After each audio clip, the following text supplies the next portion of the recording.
রোগে ধরল তারে, ওষুধে ডাক্তারে ব্যাধির চেয়ে আধি হলো বড়। নানা ছাপের জমল শিশি, নানা মাপের কৌটো হলো জড়। বছর দেড়েক চিকিৎসাতে করলে যখন অস্থি জড় জড়, তখন বললে হাওয়া বদল করো। এই সুযোগে বিনু এবার চাপল প্রথম রেলের গাড়ি। বিয়ের পরে ছাড়ল প্রথম শ্বশুর বাড়ি। নিবিড় ঘন পরিবারের আড়ালে আবডালে মোদের হতো দেখাশুনো ভাঙা লয়ের তালে। মিলন ছিল ছাড়া ছাড়া, চাপা হাসি টুকরো কথার নানান জোড়া তারা। আজকে হঠাৎ ধরিত্রী তার আকাশ ভরা সকল আলো ধরে বর বধূরে নীলে বরণ করে। রোগামুখীর মস্ত বড় দুটি চোখে বিনুর যেন নতুন করে শুভ দৃষ্টি হলো নতুন লোকে। রেল লাইনের ওপার থেকে কাঙাল যখন ফেরে ভিক্ষা হেঁকে, বিনু আপন বাক্স খুলে টাকা শিখে যা হাতে পায়ে তুলে কাগজ দিয়ে মুড়ে দেয় সে ছুঁড়ে ছুঁড়ে। সবার দুঃখ দূর না হলে পরে আনন্দ তার আপনারই ভার বইবে কেমন করে। সংসারের ওই ভাঙা ঘাটের কিনার হতে আজ আমাদের ভাসান যেন চিরপ্রেমের স্রোতে।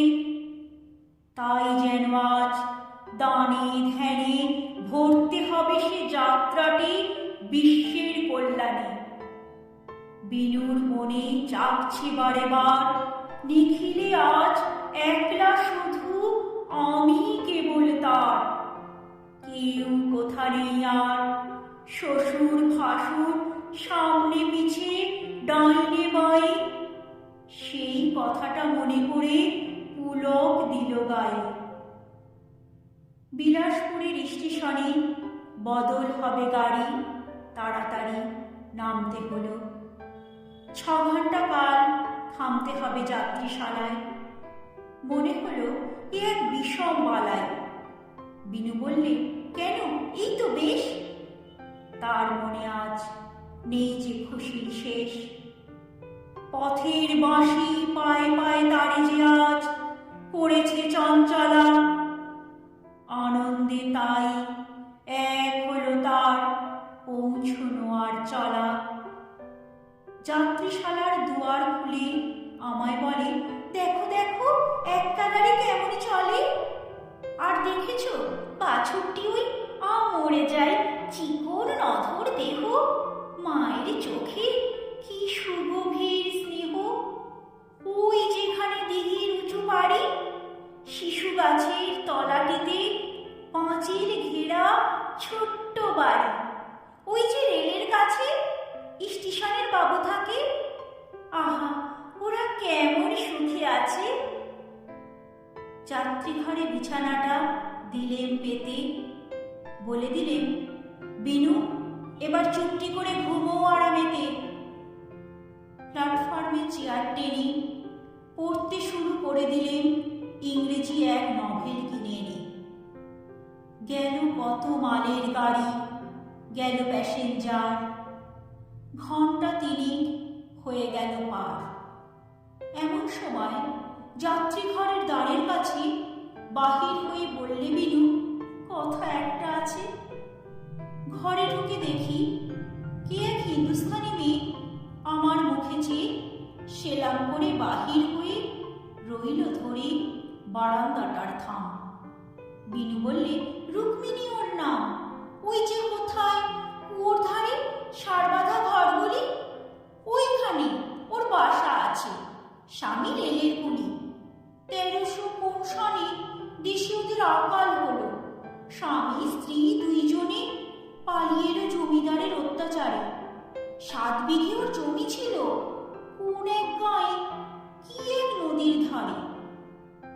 বাধা দিয়ে আমি বললেম হেসে, রুক্মিণীর এই জীবনচরিত শেষ না হতেই গাড়ি পড়বে এসে। আমার মতে একটু যদি সংক্ষেপেতে সারো, অধিক ক্ষতি হবে না তাই কারো। বাকিয়ে ভুরু, বাকিয়ে চক্ষু, বিনু বললে ক্ষেপে, কখনো না, বলবো না সংক্ষেপে। আপিস যাবার তাড়া তো নেই, ভাবনা কিসের তবে, আগাগোড়া সব শুনতেই হবে। নভেল পড়া নেশাটুকু কোথায় গেল মিশে? রেলের কুলির লম্বা কাহিনী সে বিস্তারিত শুনেই গেলেম আমি। আসল কথা শেষে ছিল সেইটে কিছু দামি। কুলির মেয়ের বিয়ে হবে, তাই পইচে তাবিজ বাজুবন্ধ গড়িয়ে দেওয়া চাই। অনেক টেনে টুনে তবু 25 টাকা খরচ হবে তারে। সে ভাবনাটা ভারী, রুক্মিণীরে করেছে বিব্রত। তাই এবারের মতো আমার পরে ভার কুলি নারীর ভাবনা ঘোচাবার। আজকে গাড়ি ছাড়ার আগে একেবারে থোকে 25 টাকা দিতেই হবে ওকে। অবাক কাণ্ড কি! এমন কথা মানুষ শুনেছে কি?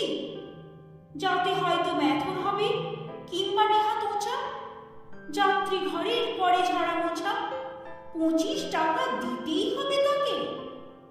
এমন হলে দেউলে হতে কদিন বাকি থাকে? আচ্ছা আচ্ছা, হবে হবে, আমি দেখছি। মোট 100 টাকার আছে একটা নোট, সেটা আবার ভাঙানো নেই। বিনু বললে, এই স্টেশনেই ভাঙিয়ে নিলেই হবে। আচ্ছা, দেব তবে। এই বলে সেই মেয়েটাকে আড়ালেতে নিয়ে গেলেন ডেকে। আচ্ছা করে দিলেন তারে হেঁকে, কেমন তোমার নকরি থাকে দেখবো আমি। প্যাসেঞ্জারকে ঠকিয়ে বেড়াও, ঘোঁচাবো নষ্টামি। কেঁদে যখন পড়লো পায়ে ধরে, 2 টাকা তার হাতে দিয়ে দিলেন বিদায় করে। জীবন দেউল আধার করে নিবল হঠাৎ আলো। ফিরে এলেন 2 মাস যেই ফুরালো। বিলাসপুরে এবার যখন এলেম নামি, একলা আমি। শেষ নিমেষে নিয়ে আমার পায়ের ধুলি। বিনু আমায় বলেছিল, এই জীবনে যা কিছু আর ভুলি, শেষ 2টি মাস অনন্তকাল মাথায় রবে মম। বৈকুণ্ঠেতে নারায়ণীর শিখের পরে নিত্য সিঁদুর সম। এই 2টি মাস সুধায় দিলে ভরে, বিদায় নিলেন সেই কথাটি স্মরণ করে। ওগো অন্তর্যামী, বিনুরে আজ জানাতে চাই আমি, সেই 2 মাসের অর্থে আমার বিষম বাকি। 25 টাকার ফাঁকি দি যদি আজ রুক্মিণীরে 1,00,000 টাকা, তবুও তো ভরবে না সেই ফাঁকা। বিনু যে সেই 2 মাসটিরে নিয়ে গেছে আপন সাথে, জানল না তো ফাঁকি শুদ্ধ দিলেন তারই হাতে। বিলাসপুরে নেমে আমি শুধাই সবার কাছে, রুক্মিণী সে কোথায় আছে? প্রশ্ন শুনে অবাক মানে, রুক্মিণীকে তাই বা কজন জানে? অনেক ভেবে ঝামরুগুলির বউ বললেন যে, বলল সবে এখন তারা এখানে কেউ নেই। শুধাই আমি, কোথায় পাবো তাকে? স্টেশনের বড়বাবু রেগে বলেন, সে খবর কে রাখে? টিকিটবাবু বললে হেসে, তারা মাসেক আগে গেছে চলে দার্জিলিংয়ে, কিংবা খসরুবাগে, কিংবা আরাকানে। শুধাই যত ঠিকানা তার কেউ কি জানে? তারা কেবল বিরক্ত হয় তার ঠিকানা